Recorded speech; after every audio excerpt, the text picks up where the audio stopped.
सम्राट अशोक, क्रूर राजा से धर्मराज तक भारत के इतिहास की मिट्टी में अनगिनत वीरों के पदचिह्न अंकित है, जिन्होंने अपनी तलवार और त्याग से देश को गौरवान्वित किया। परंतु कुछ ऐसे भी हुए जिन्होंने युद्ध की विभीषिका को देखकर अपने जीवन की दिशा ही बदल दी, जिन्होंने तलवार रखकर करुणा उठा ली। ऐसा ही नाम है सम्राट अशोक का, वह सम्राट जिसने संपूर्ण भारत को एक सूत्र में बदल दिया और फिर अहिंसा का मार्ग अपनाकर मानवता का दीप प्रज्वलित किया।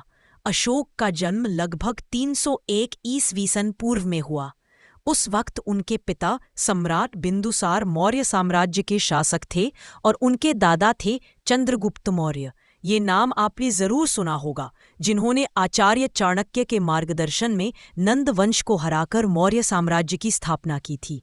अशोक की माता का नाम धर्मा था। वह एक साधारण स्त्री थी, लेकिन अत्यंत बुद्धिमानी और करुणामयी थी। अशोक बचपन से ही असाधारण बुद्धिमत्ता के धनी थे।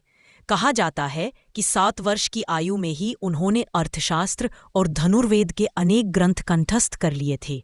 वे शौर्य और ज्ञान दोनों में अग्रणी थे, परंतु दरबार में उन्हें अन्य राजकुमारों की तुलना में कम महत्व दिया जाता था, क्योंकि उनकी माता किसी रानी नहीं बल्कि एक आम स्त्री थी। दरबार में राजनीति का विष था। राजकुमार सुसीम, जो बिंदुसार के सबसे बड़े पुत्र थे, अशोक से ईर्ष्या करते थे। वे उन्हें ताना मारते, तू भले ही बुद्धिमान हो पर सिंहासन का उत्तराधिकारी नहीं।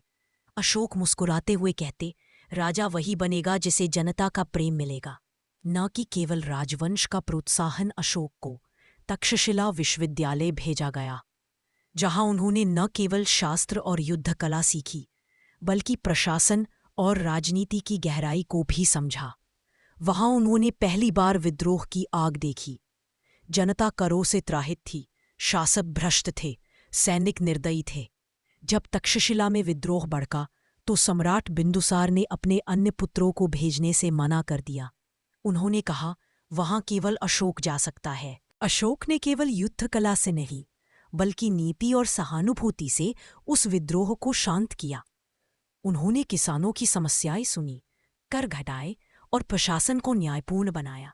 जनता उन्हें प्रियदर्शी कहने लगी, अर्थात जो सबका प्रिय हो। बिंदुसार के वृद्ध होने पर उत्तराधिकार की लड़ाई प्रारंभ हुई। सुसीम चाहता था कि उसे सिंहासन मिले। दरबार के मंत्री भी उसके पक्ष में थे, परंतु सेना और जनता अशोक का नाम लेती थी। जब बिंदुसार का निधन हुआ तो महल में षड्यंत्रों का जाल बिछ गया। सुसीम ने अशोक को हराने के लिए सेनाओं को भड़काया गया, परंतु अंततः पराजित हुआ। कहा जाता है कि उस संघर्ष में अशोक ने कई भाइयों को मरवाया। इसी कारण लोग उन्हें चंद अशोक कहने लगे। चंड अर्थात क्रूर, निर्दयी। 273 ईसा पूर्व में अशोक सिंहासन पर बैठे। उनके शासन के प्रारंभिक वर्ष कठोर थे। वे प्रशासन में सख्ती लाए, न्याय को निर्दयता की हद तक लागू किया, अपराधियों को कठोर दंड दिए जाते थे। अशोक का साम्राज्य उत्तर में हिमालय से लेकर दक्षिण में गोदावरी तक फैला था, परंतु एक राज्य ऐसा था जिसने अभी तक मौर्य अधीनता स्वीकार नहीं की थी। कलिंग राज्य, जो आज ओडिशा के नाम से जाना जाता है। कलिंग छोटा था पर स्वतंत्रता प्रिय।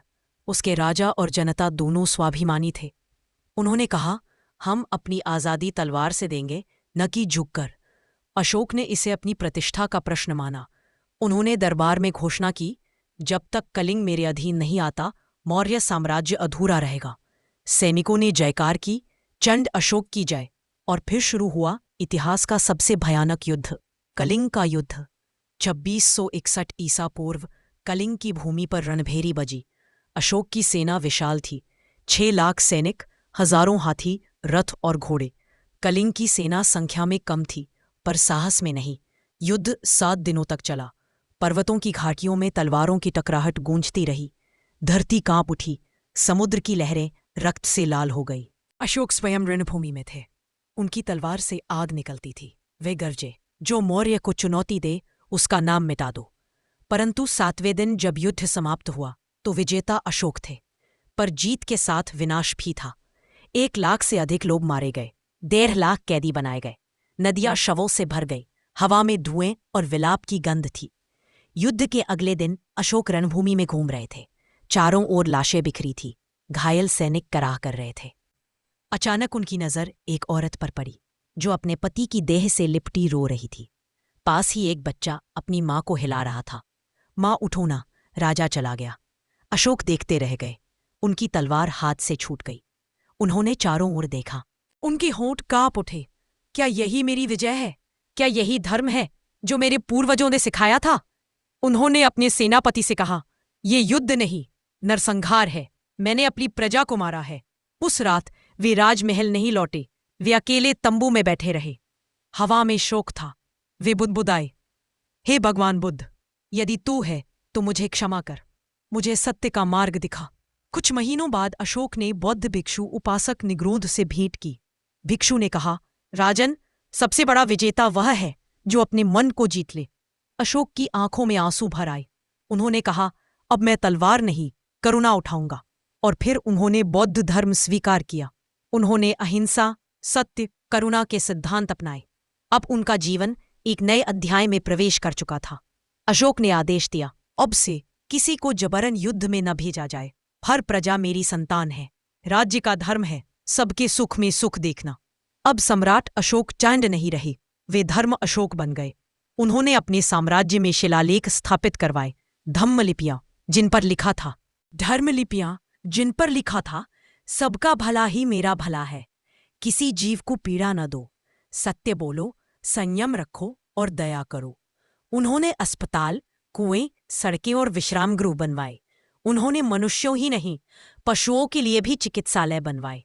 उन्होंने कहा, राजा वही जो जीव मात्र के दुख को अपना दुख समझे।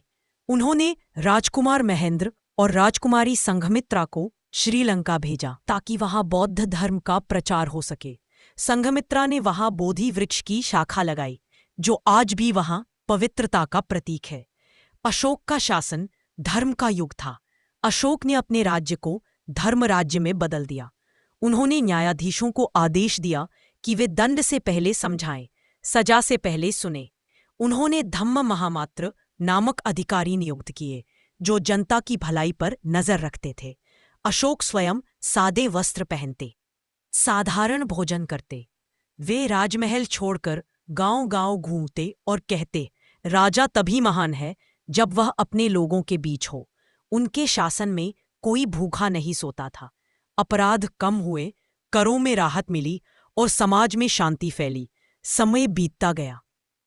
वृद्धावस्था में अशोक ने भोगविलास त्याग दिए। वे साधना और सेवा में लीन रहने लगे।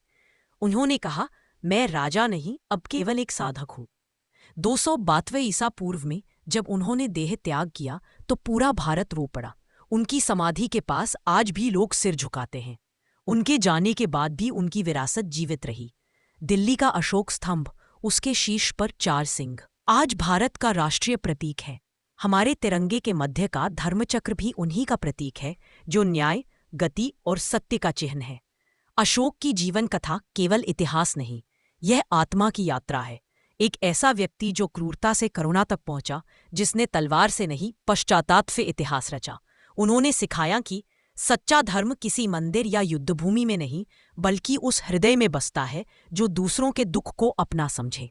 आज भी जब हम अशोक स्तंभ देखते हैं तो हमें केवल एक राजा नहीं, बल्कि एक जागृत आत्मा दिखाई देती है जिसने कहा था, मैंने युद्ध से नहीं, प्रेम से भारत जीता है। सम्राट अशोक, वह सम्राट जिसने सत्ता से अधिक सत्य को चुना।